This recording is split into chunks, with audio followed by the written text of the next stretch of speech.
Magpapakilala po muna ako. Ako po pala si Adam Madela po. So, dati po akong artista. Ito, ang background ko po dati is truck driver ng junk shop. So, yun po yung naging linya ko nung simula nung kinakabahan ako. Pwede ba palakpakan niyo muna ako?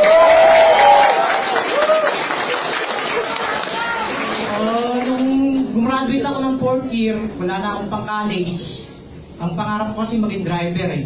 Kaya nag-apply ako sa junk shop, naging driver po ako doon.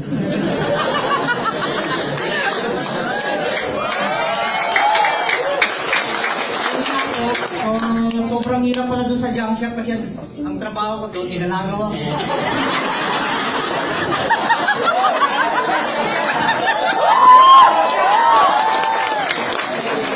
Ang trabaho ko doon po, magkarga ng bakal, tapos mag-drive.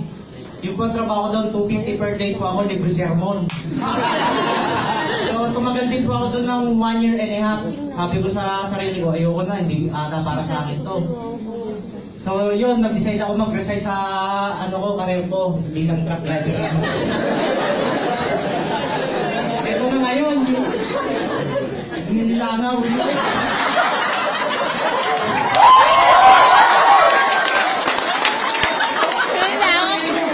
Physical therapy siya. Sabi niya sa akin, Adam, meron akong negosyo. Sabi mo, itulog at iligo mo yan. Sabi ko, anong negosyo yan? Hindi niya kaya sa akin i-explain. Ngayon, sinama niya ako dun sa upline niya, babae po. Nung sinama niya ako sa upline niya babae, hindi rin kaya i-explain, puro lang na lang. Ito, maganda to. Next day, yun na, dinala na ako sa upline ko, si upline Rafael Vergara.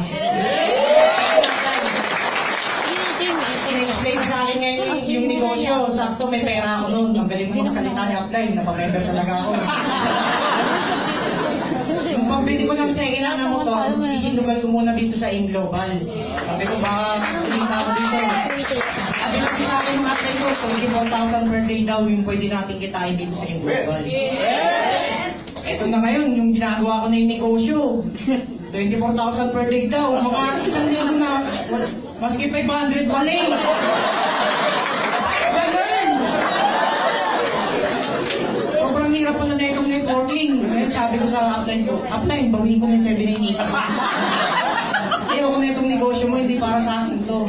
Sabi niya sa akin ng upline ko, mag-training ka lang at tumuloy-tuloy ka lang. Yun lang pala yung dapat kong gawin.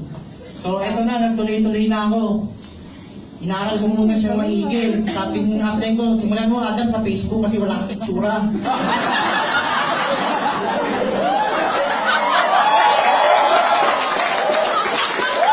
Narinig ko, oo nga no, Facebook. Ngayon, mag-post ka ng mga positive. Post akong positive sa mga friend ko. Yung circle ng friend ko, rugby boy, tambay. Ngayon, tinatag ko, hashtag, yayaman tayo dito sa Inglobal. May magre-reply sa akin, naka-mention pa yung pangalan ko, Adam, shabu pa!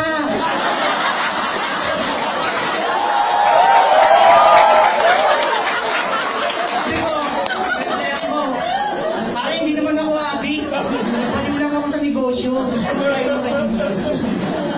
Pero pala yung sa Inglobal, yung mga tropa mo hindi nasasama sa'yo kahit ano-ano pa sasabihin sa'yo. Tapos yung mga classmate ko, chinachat ko, friends, sali ka sa negosyo ko, pwede tayo yumaman dito. Sasabihin sa akin, bakit yumaman ka ba? Hindi ba? Malapit na tayo yumaman. Hindi ba? Sasabihin sa'yo, hiding yan, scam yan. Sobrang sakit sa feeling kasi wala pa akong training nun.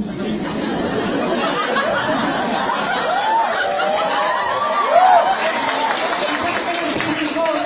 Grabe rejection to. Discourage pa. Gusto ko na-replyan. Mukha ka lang nilaglag sa building. Pero guys, yung ginawa ko itong Inglobal, hindi po naging madali. Sobrang hirap po. Yung rejection nandyan, yung sakripisyo mo, sobrang tinding sakripisyo po ang kailangan natin. Hanggang ngayon po, nagsasakripisyo pa rin po ako eh. Yung sobrang sakripisyo mo, mararanasan mo dito, magutom, yung mga pagsubok. Minsan pagtatawanan ka ng mga kaibigan mo, sasabihin sa'yo kahit ano-ano sasabihin sa'yo. Pero normal yun guys. Ano siya, kailangan natin siyang pagdaanan. Lahat naman po tayo, kailangan sinusubok po ng panahon. Di ba?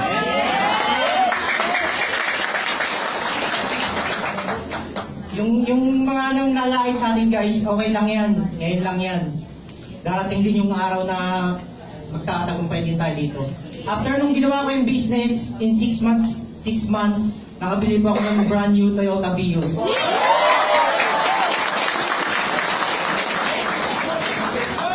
After 3 months naman po, naglabas naman po ako ng panibago, Montero Sport. 2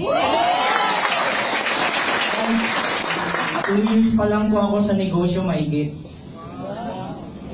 Tinatanong niyo kung bakit ganon. Kasi minamindin ko yung sarili ko, hindi ako pwede mong pabagal-bagal sa negosyo to.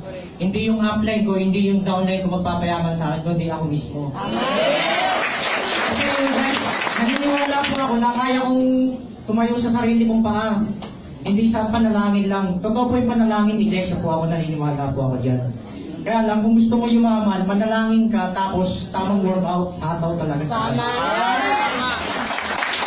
Hindi po totoo yung si Duterte, that change is coming. Hindi po totoo yun. Ikaw ang magpapayaman sa sarili mo, hindi gobyerno. Tapos, nung ito na, sinisimulan ko na magpalaki ng grupo, medyo mas mahirap pala maging upline. Kaya nag-upgrade na ako ngayon ng konti. Magkocontrol ka ng ugali mo, ng emosyon mo. Guys, ito sasabihin ko sa inyo. Kung sa 10,000 per month nga, nagtsatsaga ka magtrabaho, dito pa kaya? Yes! Samantalang sa 10,000 per month, hindi ka nagreklamo. Okay lang mapuyat, mapagod, magutom. Okay lang yan. Itulog mo yung pagod, okay ka na eh. Ipahingan mo yung puyat, okay ka na eh. Di ba? Pero ang hirap ng buhay, di ba mahirap ka ngayon? Habang buhay mahirap pa rin yun. Di ba? Yung pagyaman yung ginagawa natin. Tanong guys, mabilis ba yumaman? Yeah. Bakit mo gustong yumaman? Kasi gusto mo yung anak mo at yung anak ng anak mo mayaman din. Di ba?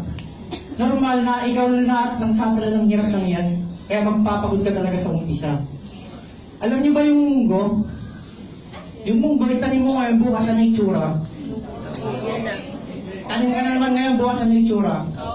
Ganyan ang empleyado. Ang mangga, itanim mo ngayon, bukas wala pa yan. Diligan mo, kantahan mo, sayawan mo.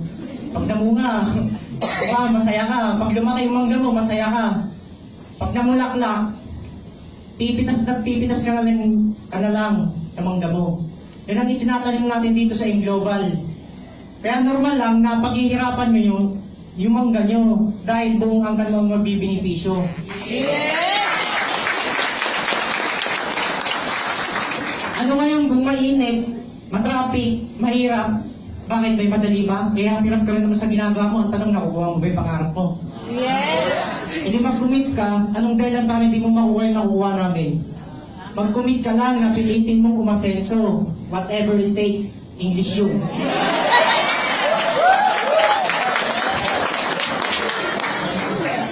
Dati lang po akong truck driver. Pero may mga professional na papapicture sa kotse ko, hindi nila alam may tao sa loob. Guys, masarap pala yung pakiramdam na may mga nararanasan ng mayayaman. May mga nakakain ng mayayaman, at natutulugan mo rin yung mga natutulugan ng mayayaman. Yes! Masarap pala. Sana guys, tikman nyo rin yung mga natitikman namin. Huwag kang huminto na hanggang ganyan ka lang. Tama? Kasi minsan may naririnig kami. Adam, okay na ako sa simpleng buhay. Ayoko na umasenso, baka makidnap pa ako. Kaya hindi ka pinapayaman, hindi ka pa yumayaman, dami mo lang pinag-isip eh. Tama eh. Okay na ako sa simpleng buhay. Mali po yun. Bakit? Gusto mo ba pag namatay ka, simpleng ospital? Patay agad. Gamot muna. Sakit muna. Pagka nagkasakit ka, gusto mo simpleng gamot, simpleng ospital, simpleng doktor. Pag ililibing ka, simpleng lamay, simpleng libing. Hindi po yun ang simple. Kung gusto niyo po makarinig ng simpleng buhay, ito po ang simpleng buhay. Kung nakapanood ka ng TV, nakita mo Boracay, mamaya or bukas lang, nandun ka na sa Boracay kasi simple. At wala ka pong iisipin oras dahil wala kang boss kasi simple. Yung po ang simpleng buhay. Di ba bago lang makarating ng Boracay, takot na takot kang paalam sa boss mo. Katakot-takot pa ng ipon bago ka makapunta ng Boracay. Guys, kung gusto niyo simpleng buhay, tanungin niyo yung anak niyo mamaya. Anak, ikaw ba gusto mo simpleng buhay? Baka pasikan ng bulagsak ng anak mo. Ikaw, tatay, gusto mo simpleng buhay, pero kami gusto namin umasenso. Tama? Sana po, na-inspire po kayo sa kwento ko. Kahit wala po akong di ko po masyado kunento lahat. Sana nakatulong po, na-motivate po kayo. Maraming salamat.